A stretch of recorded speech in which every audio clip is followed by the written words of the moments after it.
Lucas, capítulo 1, versículos de 39 a 41. Diga comigo, Isabel, uma mulher guiada pelo Espírito Santo.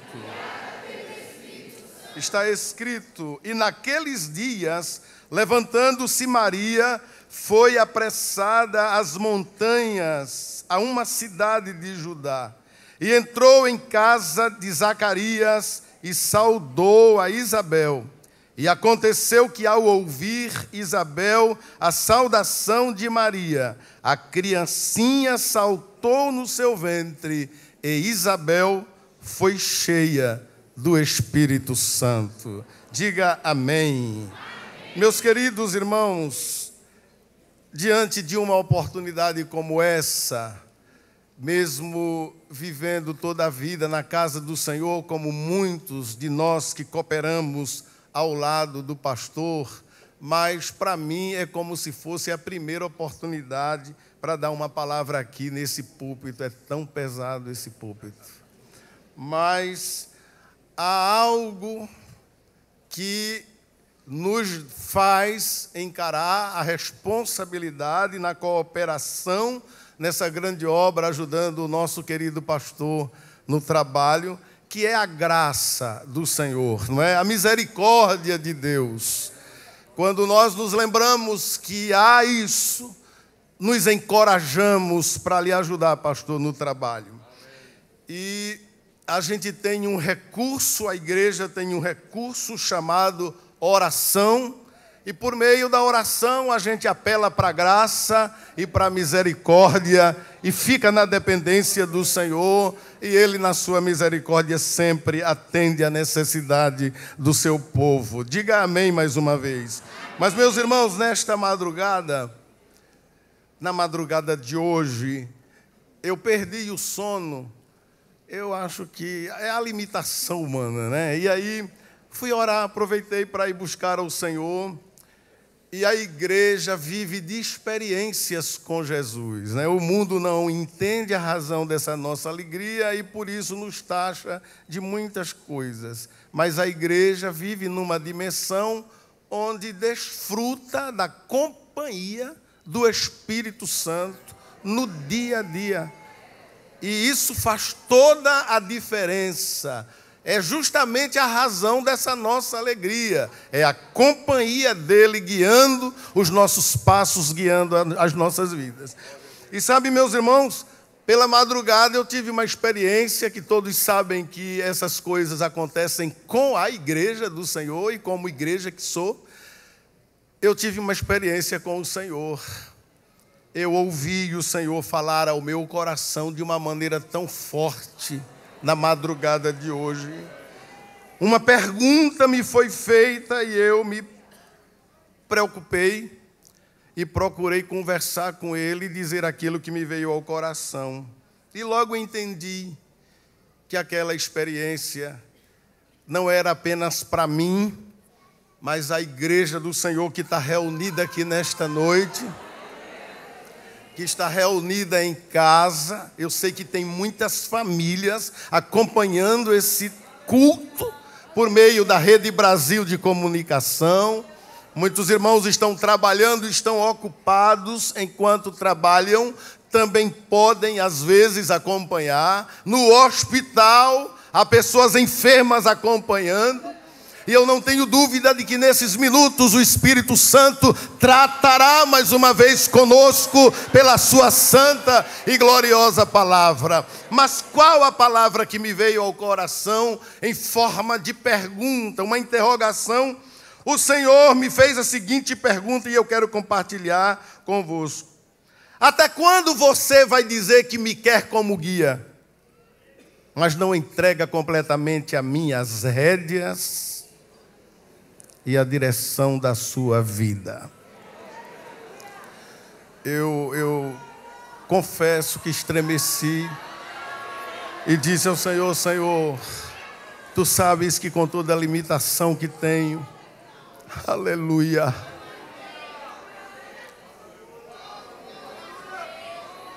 ao longo desses anos, Estou com a igreja, Senhor, lutando para a gente chegar no final. Mas o que falta então, me ajuda, porque eu não quero viver sem estar completamente dependente de Ti como o meu guia.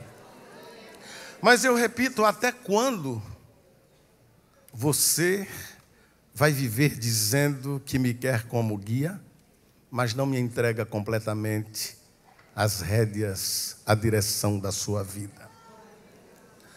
Até quando você vai viver dizendo que me quer como guia, mas não me entrega completamente as rédeas, a direção da sua vida? Nesta reflexão, oro para que o Espírito de Deus trabalhe na mente e nos corações, de maneira que todos voltemos para casa, tendo entregado completamente as nossas vidas nas mãos do Senhor e permitindo que Ele controle os mínimos detalhes do nosso viver. Glória a Deus. Eu lembrei da expressão de Jesus à igreja de Laodiceia, quando meditava nessa pergunta que ele me fez e dizia para ele que eu quero que ele conduza todo o meu viver. Eu me lembrei dele dizendo à igreja de Laodiceia, 3:20 de Apocalipse, ele diz assim: eis que estou à porta e bato. Se alguém ouvir a minha voz e abrir a porta, eu entrarei em sua casa, cearei com ele e ele ceará comigo. Tive o entendimento nesse momento de que nesta noite, essa ceia com Jesus vai começar para várias pessoas, porque a decisão será tomada. Eu acredito que pessoas que não são evangélicas, aqui ou aonde quer que esteja, crentes que se desviaram dos caminhos do Senhor, ou mesmo crentes que estão servindo a Jesus, estão ceando, estão cooperando, fazendo parte do trabalho, mas está faltando algo. Eu acredito que hoje, nesta noite, haverá mudanças. O Espírito Santo do Senhor assumirá as rédeas e a direção de muitas vidas, e o resultado vai ser milagre, vai ser mudança, vai ser alegria, vai ser paz, porque é sempre assim quando Ele entra em ação. Glória a Deus. Tem ceia e tem banquete marcado por Jesus para esta noite, para as nossas vidas. Isabel é uma mulher guiada pelo Espírito Santo. O reconhecimento da necessidade de um guia deve incluir submissão e obediência às orientações desse guia. Só assim poderá haver êxito na caminhada. Jesus disse em 16:24 do Evangelho escrito por Mateus. Se você quiser, pode conferir na sua Bíblia e ler comigo, porque eu quero ler a expressão que ele usa nesse texto bíblico. Ele diz o seguinte, a palavra: então disse Jesus aos seus discípulos, diga comigo, se alguém quiser vir após mim, renuncie-se a si mesmo, tome sobre si a sua cruz, e siga-me. Quero salientar que ninguém pode dizer que está seguindo a Jesus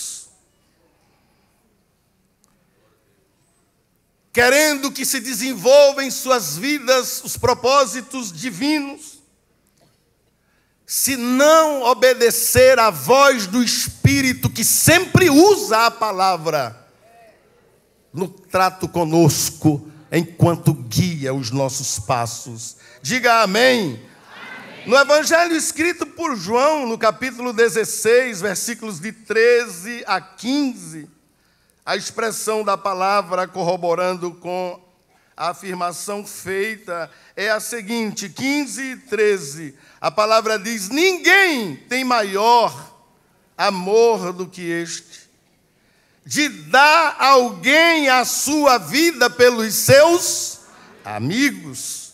No 14, Jesus diz: vós sereis meus amigos, se fizerdes o que eu vos, já não vos chamareis servos, porque o servo não sabe o que faz o seu senhor. Mas tenho-vos chamado amigos, porque tudo quanto ouvi de meu Pai vos tenho feito conhecer. Diga amém mais uma vez. Em Provérbios, eu quero ler, meus irmãos, capítulo 3, versículos 5 e 6, a palavra diz assim: confia no Senhor de todo o teu coração e não te estribes no teu próprio entendimento. Diga comigo, reconhece-o em todos os teus caminhos e Ele endireitará as tuas veredas. Quem prioriza a palavra e os mandamentos do Senhor, anda pelo caminho proposto por Jesus no texto de 16 e 24 de Mateus, anda pelo caminho da renúncia. A obediência, a submissão à palavra faz com que tenhamos que desprezar nossas vontades e sonhos para nos submetermos àquilo que Ele determinou para as nossas vidas. Diga amém mais uma vez. Sabe, meus irmãos, foi justamente isso que Isabel fez. À luz da Bíblia, nós encontramos Isabel tomando a decisão de viver o projeto que Deus estabeleceu para ela.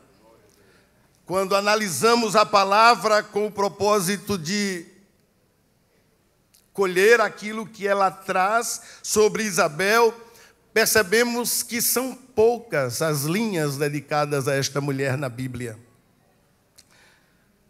Foi muito pouco o que foi dito de Isabel na palavra. Só o evangelista Lucas fez menção a ela e trouxe alguns lampejos da sua vida. Mas o pouco que temos da vida dessa mulher na palavra é o suficiente para nós verificarmos e compreendermos que Isabel foi uma mulher guiada pelo Espírito Santo. E por isso ela deixa um legado para as gerações de valor imensurável.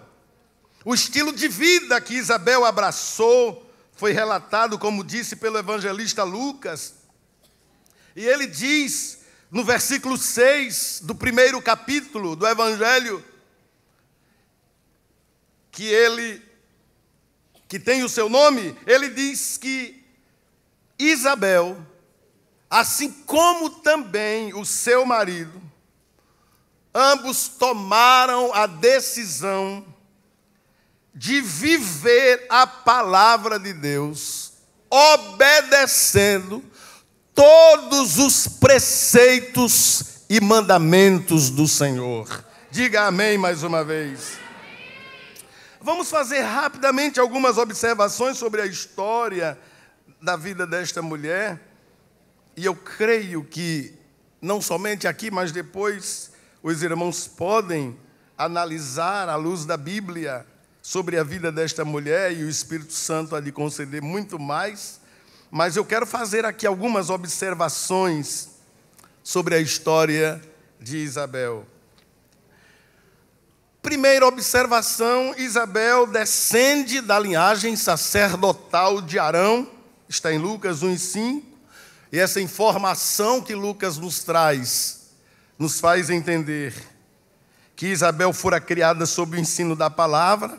A igreja sabe que os israelitas receberam a ordem divina por meio de Moisés para inculcar, para intimar na mente das crianças a palavra. Amém, meus irmãos? Os pais receberam essa responsabilidade. E Isabel jamais teria tomado a decisão de viver os preceitos e mandamentos do Senhor se ela não tivesse recebido o ensinamento. Está escrito em Deuteronômio 6, 6 e 7, e há vários outros textos que revelam essa responsabilidade que Deus passa por meio de Moisés para as famílias, para os pais, em relação aos filhos. E aí a gente vê que Isabel conheceu o Deus de Israel muito cedo e resolveu se deixar guiar por ele. Outra observação é que Isabel nasceu no período entre a finalização do Velho Testamento e o início do novo, entre Malaquias e Mateus, a igreja sabe que esse tempo durou cerca de 400 anos, é conhecido como o período interbíblico, intertestamentário, é conhecido também como o período do silêncio de Deus. Isabel nasce no período do silêncio de Deus. Os historiadores dizem que nesse período nenhuma palavra profética da parte de Deus veio a Israel. Nós estamos falando de cerca de 400 anos com o povo de Deus sem receber uma mensagem profética. Pense nisso. Mas a gente aprende na lida com a palavra e servindo a Jesus que Deus fala de muitas maneiras. É nesse período de silêncio que nasce Isabel. Era mais uma menina israelita que nascera nesse período. Nesse período também nasce Zacarias. Deus estava em silêncio, mas no silêncio de Deus, somos tentados a pensar de que Ele esqueceu ou até perdeu o controle da história, não está dando a mínima. No entanto, Ele tem suas formas de agir, de trabalhar.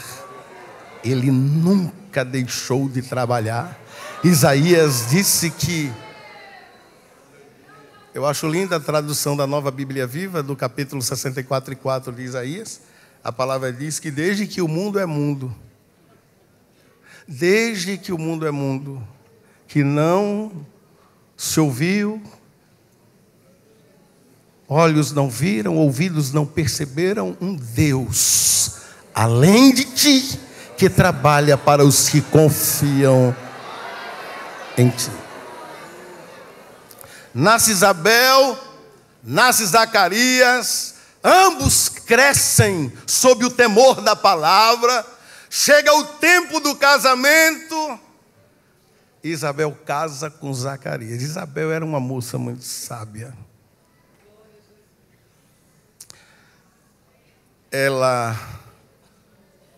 Zacarias, meus irmãos, também descende da ordem sacerdotal, foi sacerdote da turma de Abias, na organização feita por Davi. Mas a Isabel casa com esse homem. Era mais um casamento, ninguém estava vendo nada, a coisa seguia normalmente. Israel estava sob o domínio de Roma, Herodes massacrava o povo. Isabel viveu num contexto social terrível.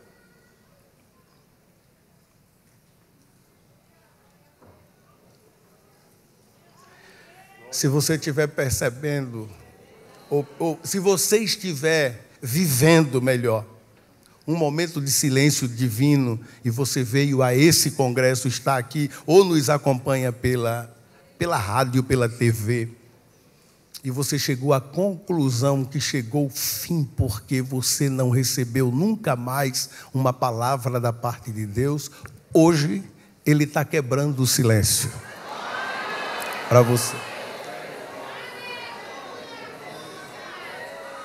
Hoje Ele quebra o silêncio, Ele faz entender que está tudo certo, não tem nada errado e nem fora do lugar. E nem o tempo passou. Porque quando Ele resolve agir, Ele faz tudo o que Ele quer. Ele não olha para a idade. Não, Ele não olha para a condição física, financeira, não. Quando chega a hora dele agir, dele quebrar o silêncio, Ele diz como as irmãs cantaram: eu estou aqui. Eu ouvi alguém chorando me chamar e eu resolvi me revelar para dizer que eu estou aqui controlando a história. Glória a Deus. Talvez sua mente está abarrotada de pensamentos negativos, sentimentos negativos. Talvez a senhora esteja ansiosa, deprimida. Mas hoje, enquanto Deus quebra o silêncio, Ele vai fazer com que tudo isso fique para trás, porque Ele vira hoje a página da história da sua vida.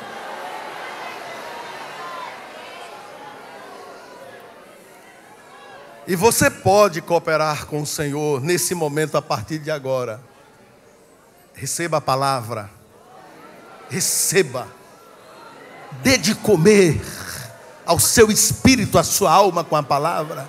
Acredite no poder dela, alimente a sua alma, e se preciso for, diga para você mesma: aí minha alma recebe a palavra, o meu coração está me condenando, minha alma, mas eu te digo que eu recebo a palavra e vou viver a realidade divina que está sendo proclamada pela palavra nesta noite. O meu guia a partir de hoje será o Espírito Santo e não mais os meus sentimentos.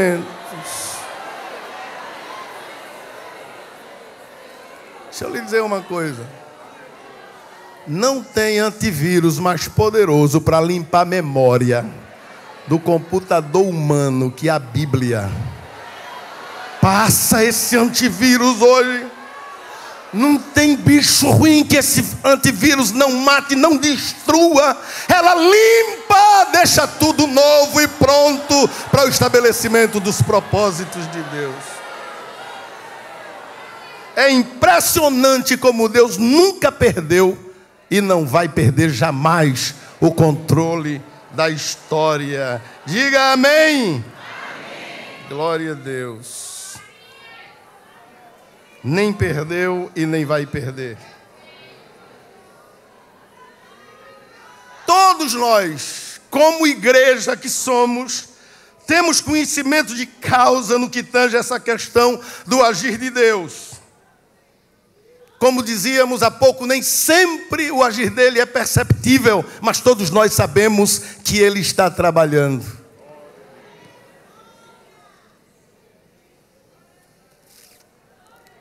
Isaías escreveu em 40, 28, 29, 30 e 31, ele disse assim: não sabes, complete, não ouvistes que o eterno Deus, o Senhor, nem se cansa, nem se fatiga, não há esquadrinhação da sua mente, do seu entendimento. Escuta e recebe aí. Ele dá esforço ao cansado. Ele multiplica as forças ao que não tem nenhum vigor. Os jovens se cansarão, se fatigarão. Os mancebos certamente cairão, mas tem um porém. Mas os que esperam no Senhor renovarão as suas forças, subirão com asas como águias, correrão e não se cansarão, caminharão e não se fatigarão.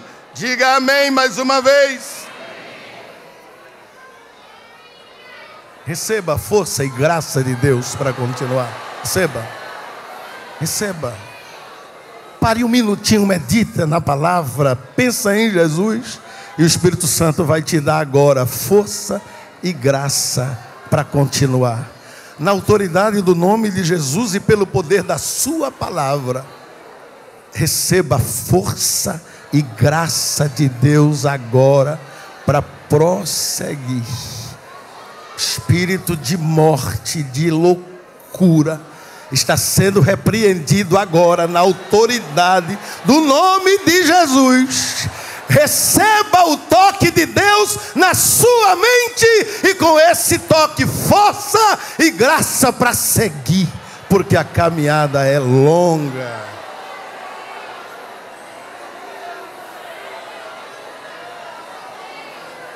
Glória a Deus.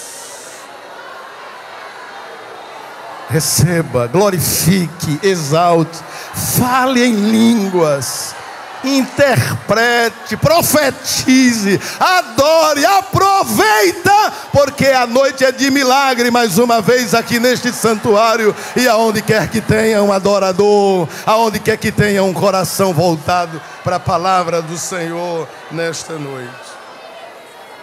Mas, meus queridos irmãos, as mulheres israelitas, conhecedoras da palavra, sabiam que no Gênesis 3:15 Deus havia feito a promessa que da semente da mulher nasceria aquele que feriria a cabeça da serpente. E a expectativa foi passando de geração em geração. Quem será a mulher que vai ser mãe desse homem? Porque a palavra diz que da semente da mulher.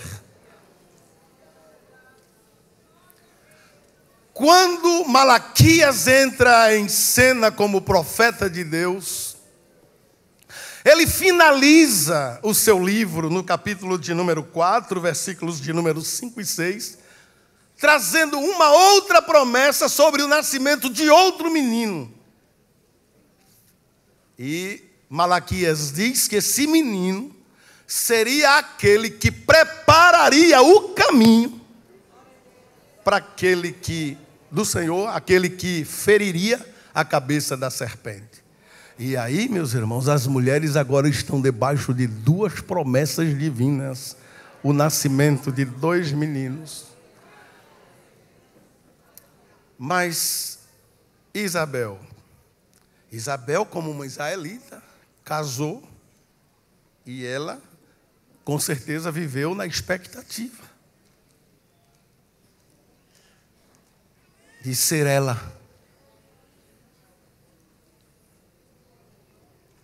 Mas só que o tempo passa. Quando Isabel entra na história bíblica, Lucas 1:7, ela aparece como uma velha, esposa de um velho. Possivelmente a expectativa, inclusive, de ver quem seria a mãe do Messias, quem seria a mãe do precursor dele, já não estava mais presente na mente da velha Isabel, mas ela continuava firme e servindo ao Senhor. O marido, de igual modo, firme, servindo ao Senhor. Não encontramos nos relatos bíblicos nada sobre sua infância, adolescência e juventude. Como dissemos, ela aparece nas páginas da Bíblia velha e avançada em idade.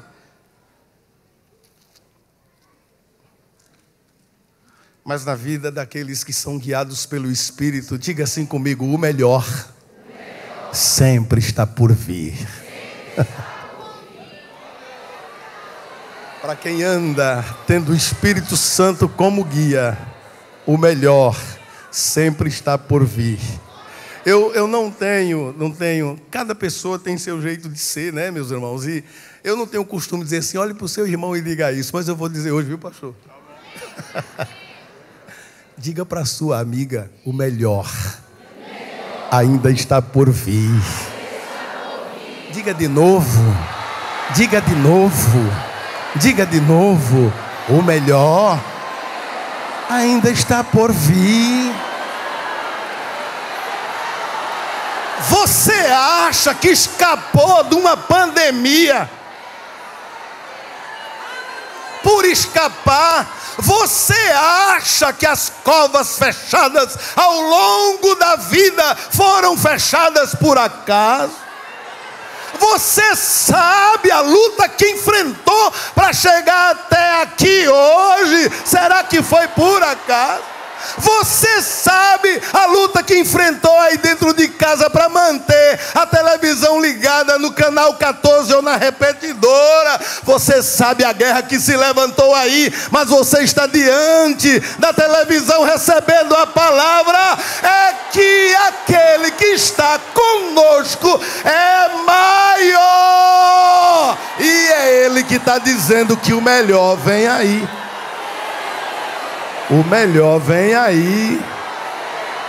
O melhor vem aí.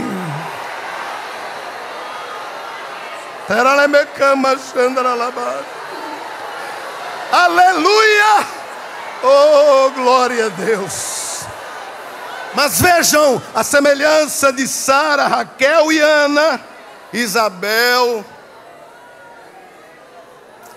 além de velha,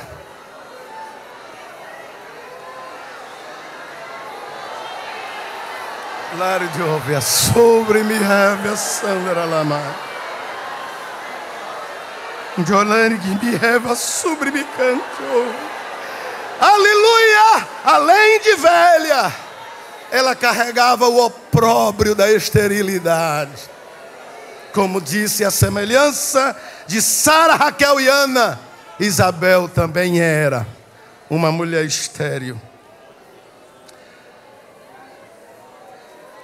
Ela carregava consigo o opróbrio da vergonha, da desonra, da injúria, da humilhação. E isso muitas vezes de maneira pública, por ser estéril. Sabe-se que no contexto social onde ela estava inserida, a esterilidade invalidava o que era a principal função da mulher na vida, que era gerar filhos.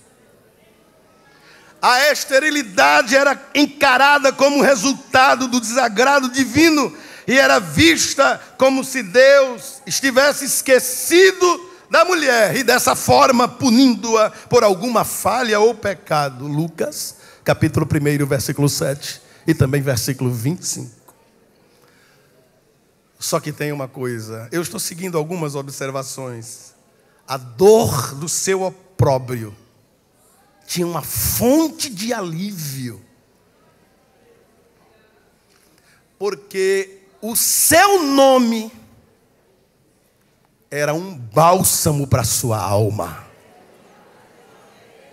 A gente está falando de Isabel, diga comigo, Deus é meu juramento. Isabel significa isso, Isabel significa Deus é fiel. Quando Zacarias dizia assim, Isabel, ele estava dizendo assim, Deus é fiel. Deus é fiel. Deus é fiel. Lá de cama, xandara, labaixo,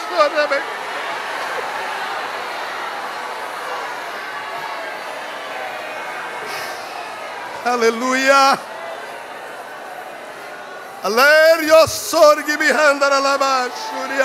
E Zacarias, glória a Deus. Diga comigo, Deus se lembra. Aí quando João dizia Isabel, ele dizia Deus é fiel.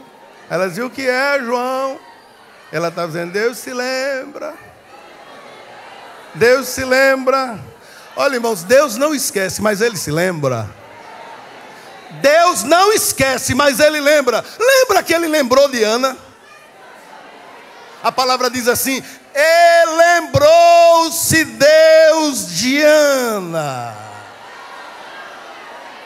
Deixa eu lhe dizer uma coisa, Deus marcou nesse tempo agora, nesses dias, e possibilitou a vinda das queridas irmãs de vários estados para cá, de várias cidades desse estado, e tem muita gente recebendo a palavra nesse estado, nesse país e fora desse país. Deus preparou esse congresso nesse tempo, e Ele está dizendo, eu me lembrei, viu? Eu me lembrei de você. Se prepare.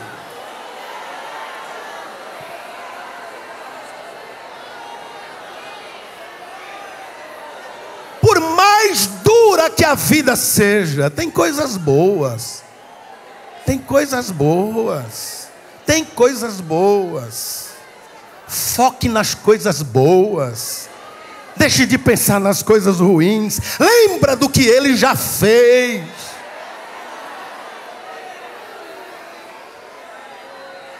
mas meu nome não é Isabel e nem eu casei com Zacarias. Mas tu és crente, salva, lavada pelo sangue de Jesus, batizada com o Espírito Santo. Toda maldição foi quebrada. Satanás vive doido para te fazer parar, e até aqui não conseguiu, e nem vai conseguir. Porque quem te chamou foi Deus, quem te levantou foi Deus, quem te salvou foi Deus. O teu negócio é com Deus. E Ele está lhe dizendo: eu me lembrei de você. Me lembrei de você. Eu me lembrei de você e vou pôr fim no seu opróbrio. Qual é o teu opróbrio? Meu pastor, eu atendi um casal em uma das igrejas que eu lhe ajudei. E essa questão de focar no que é bom, porque tem gente que só foca no que é ruim. E aí me disseram que um casal de 25 anos de casamento queria falar comigo, estava chegando ao final do relacionamento. E eu disse: mas meu Deus, está completando 25 anos, bodas de prata. Fui atender. E eu ouvi primeiro o marido, que contou tanta coisa difícil da mulher, e ela assim do outro lado. E eu disse depois para ele: homem, agora lembra de alguma coisa boa? Lembre de alguma coisa boa. Não tem nada de bom nessa mulher. Como é que o senhor aguentou 25 anos? Aí ele disse: ela é uma exímia cozinheira. Ele disse mais, pastor, algumas coisas, mas ele começou por essa, né? Ela é uma exímia cozinheira, não quero nem que ela escute, porque eu estou decidido. E aí ele falou mais algumas coisas. E eu disse para ele: homem, pense nisso, 25 anos, joga fora. Onde é que o senhor vai achar uma exímia cozinheira? Se Deus lhe deu essa mulher, pode acreditar, ele riu como a gente fez aqui agora. Ele riu, fez um ar de riso. Eu disse: homem, pense nisso. Se só fosse isso, já era motivo para o senhor desistir e trabalhar naquilo que é preciso melhorar. E aí a mulher entra. E ele ia sair. Ela disse: não, pode ficar, que tudo que eu tenho para dizer, eu vou dizer na sua cara.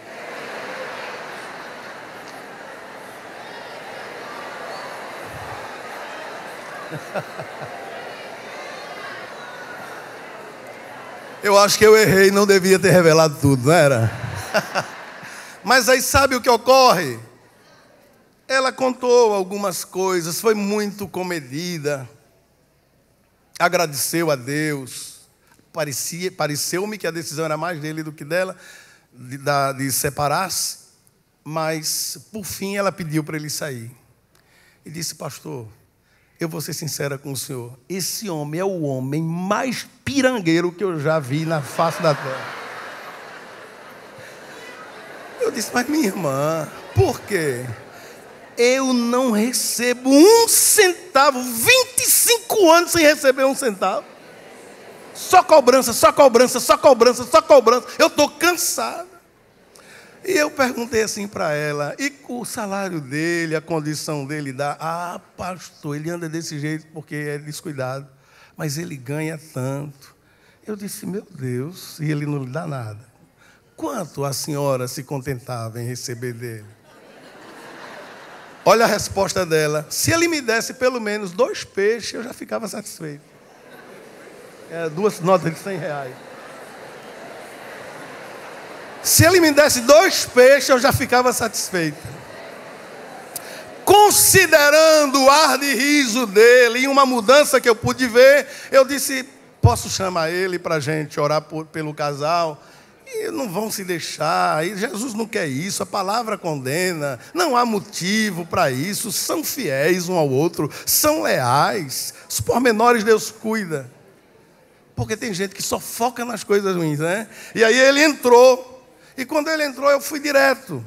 Eu disse a ele: homem, o senhor falou tão bem da sua mulher, o senhor disse que ela era uma exímia cozinheira. Ela se levantou e disse: o quê? Ele vê em mim alguma coisa que presta? Eu disse: viu muitas coisas. ela já foi e sentou do lado dele, bem pertinho. Aí eu disse para ele, só tem uma coisa, homem, que o senhor pode fazer. Está vendo que essa mulher não quer se separar do senhor? O que é que eu posso fazer? Dê 2 peixes a ela. Aí ele disse assim, você nunca me disse que gostava de peixe, rapaz? Aí ela disse, 4 onças também resolve. Aí ele disse, eu não estou entendendo nada que essa mulher veio falar com o senhor, pastor. Peixe e onça, que negócio é esse? Deixa de ser desligado, disse ela a ele. O senhor está vendo, pastor, como ele é desligado? Ele ficou em pé, eu disse, não, sente, 2 peixes é R$200, homem. 4 onças não dá 200. O senhor precisa, faça alguma coisa por essa mulher. Mas menina, e se eu te der 2 peixes? Tu vai ficar contente. Mas irmãos, 25 anos. Pastor, ore por nós, a gente não vai se deixar não, eu vou resolver esse problema. Mas pensa que ficou por aí, eu vou com Nena para a festa de um conjunto, numa congregação. Quando eu chego lá, está ela toda alinhada, cantando no conjunto. E quando eu entrei, ela fez assim, olha pastor, olha. Eu fiquei muito preocupado, porque a igreja não sabia do que tinha acontecido. Subi no púlpito para orar, ele chegou perto. Quando eu levantei, ele estava de pé e disse, viu? Quando o senhor entrou, ela 2 dedos tinindo. Porque não é 2 peixes não, pastor, eu estou dando mais. A mulher está uma benção. Mas a moral é foque no melhor. Deixe de olhar para o pior. E Deus vai dar livramento no seu casamento. Porque Ele quer abençoar a sua casa.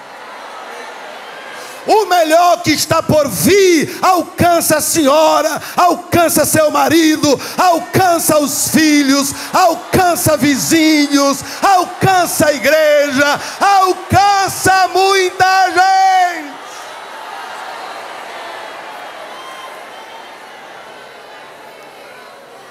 E quer saber o que é que a senhora vai fazer?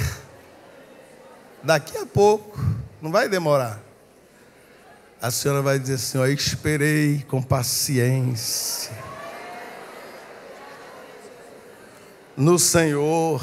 E Ele? E fez o quê?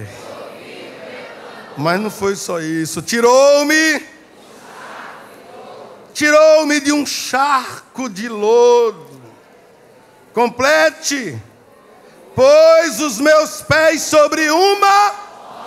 Firmou os meus, pôs um novo cântico na minha, um hino que a senhora nunca cantou, vai cantar já já.